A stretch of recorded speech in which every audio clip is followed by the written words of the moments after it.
Je vous propose de passer au prix suivant. Donc, comme vous le savez, dans Cubes, au-delà des prix quantitatifs sur les économies d'énergie, les diminutions de gaz à effet de serre, on a aussi des prix thématiques. Les prix thématiques sont là pour récompenser ceux qui font la meilleure animation générale, le meilleur événement ou la meilleure intégration au programme pédagogique.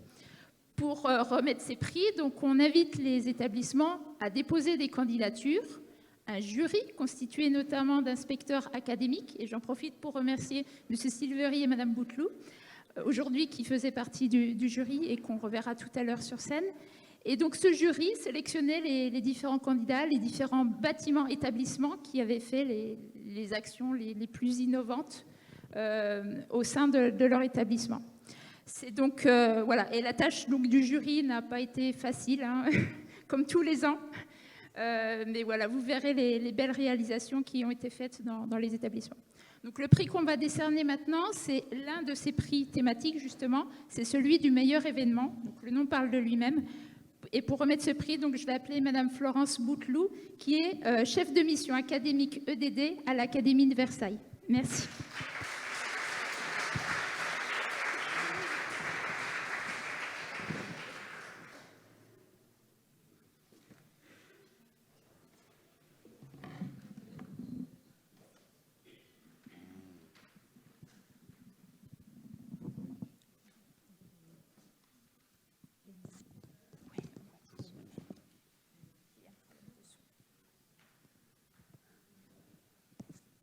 Du 1er au 24 décembre, des gestes du quotidien proposés par les éco-délégués ont été diffusés à tous les personnels et élèves grâce à un calendrier sur Génial. L'éco-geste du jour était systématiquement inscrit sur le tableau du hall par les élèves.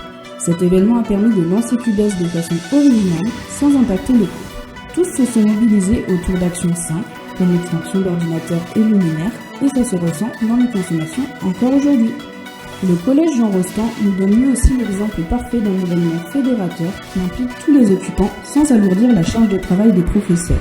Le premier jour d'événement, un signal sonore résonne dans l'établissement et les éco-délégués se lèvent pour présenter Cubes avec une extinction des lumières pendant 10 minutes. Un groupe d'éco-délégués va leur faire un relevé de consommation avec l'agent de maintenance. Il y a un réel lien avec la technique et l'effet de surprise était là. L'opération a été renouvelée 2 autres fois pendant des jours différents avec l'extinction des ordinateurs puis des vidéos de projecteurs. Il y a eu un réel impact sur les comportements. On voit bien qu'en 3 fois 10 minutes, on peut marquer les esprits. L'établissement Sainte-Thérèse a lui aussi joué sur l'effet de surprise avec une matinée noire totale. Après quelques minutes en classe, un message d'alerte est transmis par les enseignants au moyen de la diffusion d'une vidéo dans laquelle le chef d'établissement informe qu'une coupure d'électricité va avoir lieu car l'établissement a trop consommé. Comment faire alors ? Dans chaque classe, de la petite section à la 3e, les activités de sensibilisation à la transition écologique sont vécues par les élèves. Chasse au courant d'air, ateliers dynamo, jeux de memory, fabrication d'éoliennes en papier, escape game, jeux des consos et j'en passe. Grâce à leur activité, l'électricité revient. Ils sont invités à réaliser un morceau d'une fresque qui, quelques instants après, sera assemblé dans la cour avec toute la communauté éducative sous la forme d'un tifo. Plus de 800 personnes ont été impliquées. L'ensemble des candidats a bien compris l'esprit de Cubes et a su faire des événements joyeux et surtout efficaces. Mais qui sera le grand gagnant ?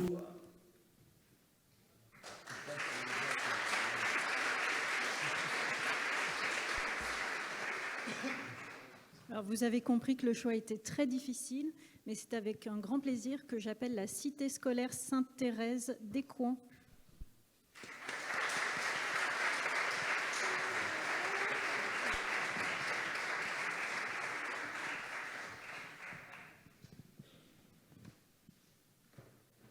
Venez, venez.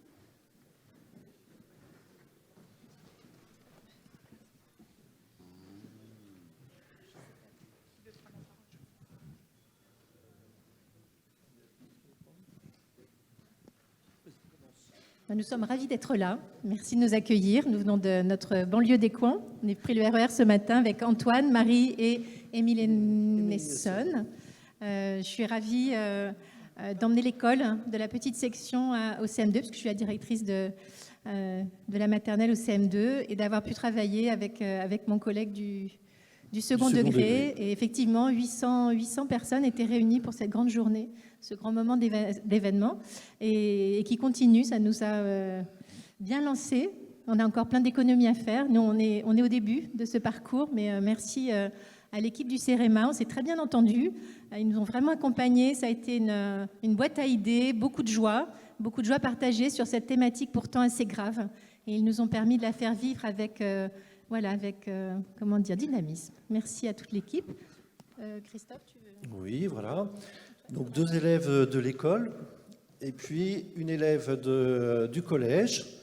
Et puis donc notre agent de maintenance, Monsieur Danek, qui nous a bien accompagnés tout au long de cette aventure, avec des qualités pédagogiques remarquables pour expliquer ne serait-ce que le fonctionnement de la chaufferie, les différents matériels de maintenance et d'équipement énergétique de l'établissement. Ça a été effectivement la particularité de notre établissement, c'est une école et un collège, et donc évidemment c'est QBS et collège-lycée, mais en même temps, on pouvait, étant donné qu'on est sur le même site, on ne pouvait pas ne pas participer, faire participer l'ensemble de l'établissement, ça n'aurait pas eu de sens. Et c'est tout à fait, ça a été tout à fait intéressant aussi de travailler en commun, les élèves eux-mêmes, par des copiles réguliers entre élèves donc, de l'école et puis du collège. Est-ce que les élèves vous dire un petit mot? Les éco-délégués. Non? Qu'est-ce que ça a été pour toi, QBS, Antoine?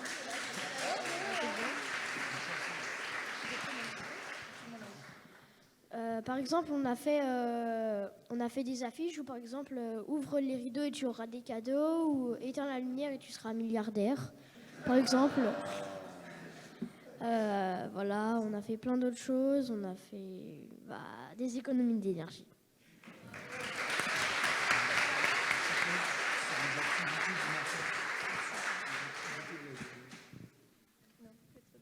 Non, pas de petits mots. Alors moi, je voudrais vous dire 3 petits mots, 3 raisons parmi d'autres pour lesquelles on a eu un coup de cœur pour votre événement.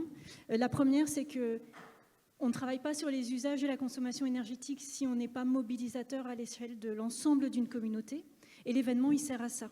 Et on a été impressionnés par la dimension mobilisatrice de votre événement.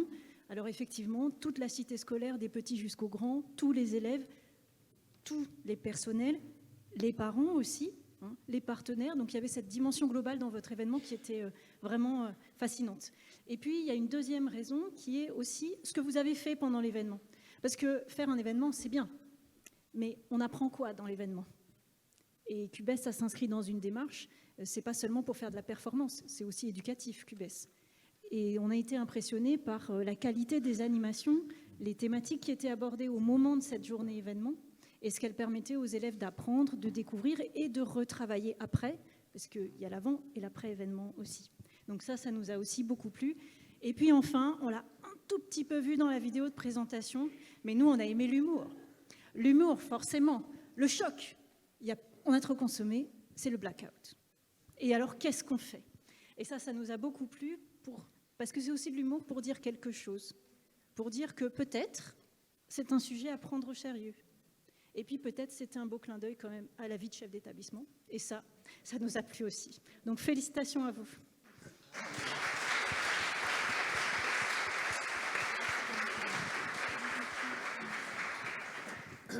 Oui, je voudrais juste ajouter un petit mot pour dire qu'en effet, l'enthousiasme et le fait de travailler ensemble ont énormément porté notre diocèse du Val d'Oise. Et nous étions 6 établissements à former une grappe et à travailler ensemble. Merci au CEREMA de nous avoir accompagnés. Merci, Madame Dessois. Merci.